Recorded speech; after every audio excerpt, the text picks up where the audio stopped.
हिंदी साहित्य में कवि और कविताओं का एक विशेष योगदान है।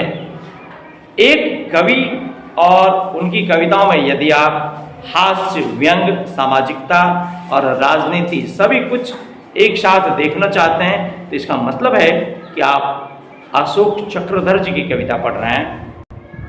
आज उनकी एक कविता है, आप खुद सुने उनके ही मुख से। और हिंदी साहित्य में उनकी कविताओं का जो योगदान है, हिंदी साहित्य में उनकी कविताओं में जो सामाजिकता है, आप खुद ही देखें। आइए चल के हम भी देखते हैं आपके साथ। और हाँ, आप अपने प्यारे चैनल कहे कवि जी को सब्सक्राइब भी अवश्य कर लें। वीडियो को बीच बीच में स्किप ना करें, पूरा वीडियो देखें और अपने लाइक कमेंट द्वारा जरूर बताएं कि कहाँ क्या आपको सुधार और चाहिए। दरवाज़ा पीटा किसी ने सवेरे सवेरे, मैं चीखा भाई मेरे, घंटी लगी है बटन दबाओ, मुक्केबाजी का अभ्यास मत दिखाओ। दरवाज़ा खोला तो सिपाही था, हमारे दिमाग के लिए तो पहले से ही तबाही था। सुबह सुबह खाकी वर्दी ही लगने लगी सर्दी। पूछा कैसे पधारे, वो बोला अब तो देख लिया है इसलिए रोजाना आया करेंगे आपके द्वारे। रोजाना आएंगे? अब हमें पसीने आ गए, खोपड़ी पर भयानक काले बादल छा गए। क्या कहा, रोजाना आएंगे यानी आप हमें किसी झूठे केस में फंसाएंगे? वो बोला नहीं नहीं नहीं नहीं नहीं नहीं अशोक जी, ऐसा मत सोचिए, आप तो पहले पसीना पहुंचिए। मैं करतार सिंह पुलिस में हवलदार हूं, लेकिन मूलतः एक कलाकार हूं। मुझे सही रास्ता दिखा दें, मैं आपका शिष्य बनना चाहता हूं, शागिर्द बनना चाहता हूं, मुझे कविता लिखना सिखा दें। सुनकर तसल्ली हुई, हम भी हैं छुई मुई बेकार घबराए हैं। अच्छा तो आप कविता सीखने आए हैं, लेकिन पुलिस और कविता? वो बोला मामले को तो मैं जमाऊंगा, तुम तो बस चेला बना लो, जैसी कहोगे लिख के दिखाऊंगा। हमने सोचा ये तो आपसे तुम पर आ गया, मामले से पहले हम ही को जमा गया। दरअसल मैं बताऊं, शिष्य मैं ऐसे नहीं बनाता हूं, पहले एक विषय बताता हूं, टॉपिक बताता हूं, उस पर लिख कर दिखाओ, आज नहीं फिर कभी ले आओ। कविता में दम हुआ तो शिष्य बनाऊंगा, वरना क्षमा चाहूंगा। तो उतावली में मैं बोला कि क्या टॉपिक है, क्या विषय है? मैंने कहा सुनो, विषय ये है कि शाम का समय है, पहाड़ों के पीछे सूरज डूब रहा है, चिड़ियां चहचहा रही हैं, मेंढक टर्रा रहे हैं, पहाड़ों के पीछे सूरज डूब रहा है और कोई आदमी बैठा बैठा उब रहा है। तो शाम का समय और आदमी की उदासी, इस पर कविता लिखकर दिखाओ, लंबी नहीं जरा सी। तो बोला अच्छा नमस्कार, चलता हूँ, कल मिलता हूँ। मैंने चैन की सांस ली, सोचा कविता लिखना मजाक नहीं, लेकिन वो तो अगले दिन आधमका, एक हाथ में कागज और एक हाथ में डंडा चमका। सुनिए गुरुजी और देना शाबाशी, कविता लंबी नहीं जरा सी, शाम का समय और आदमी की उदासी। सुनिए। कोतवाली के घंटे जैसा पीला पीला सूरज, सूरज धीरे धीरे एसपी के चेहरे सा गुलाबी हो गया, जिसे ताबी हो गया। फिर जेब कतरे की फोड़ी गई खोपड़ी सा लाल हो गया, जी कमाल हो गया।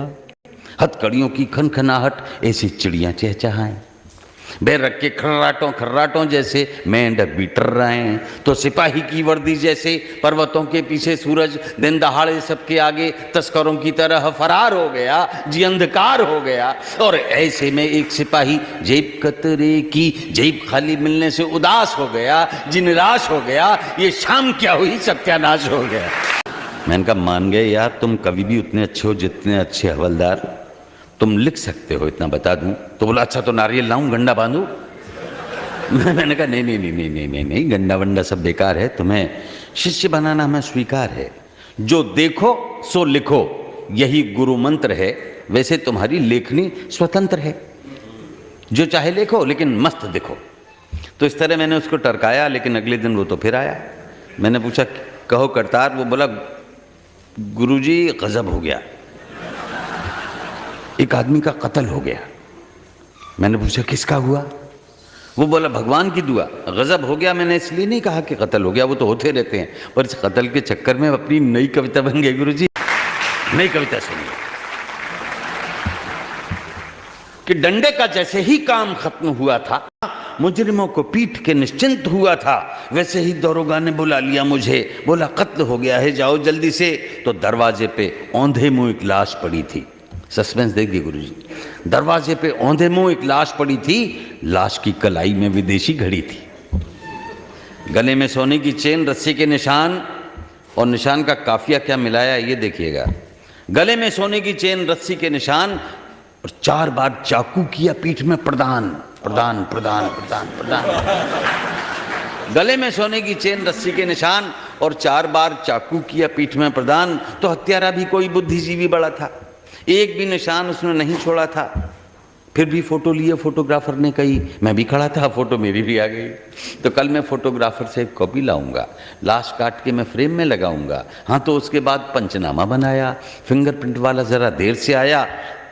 लाश को फिर हम सबने एम्बुलेंस में फेंका और मैंने भी नजरें बचा के मौका एक देखा, पिछवाड़े आया तो मुझे बेंच एक दिखी और बैठ के उस बेंच पे ये कविता लिखी।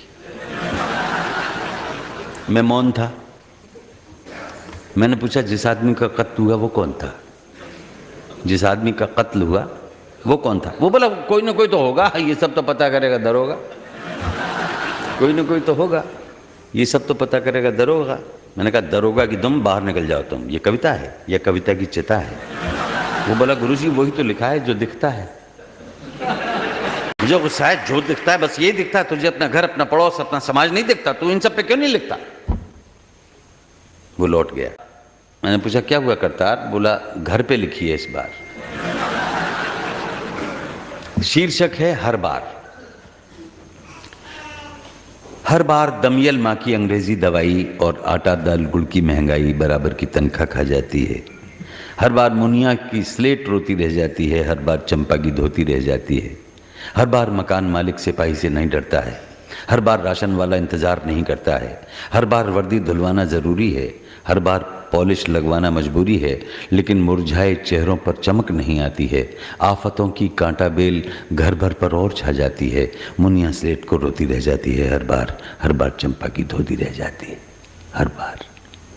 मैंने कहा वाह करतार, बधाई है, और इस बार तो तूने सचमुच कविता सुनाई है। और अब मैं गुरु और चेले की बात भूलूं, तेरे चरण कहाँ हैं, आज छू लूं।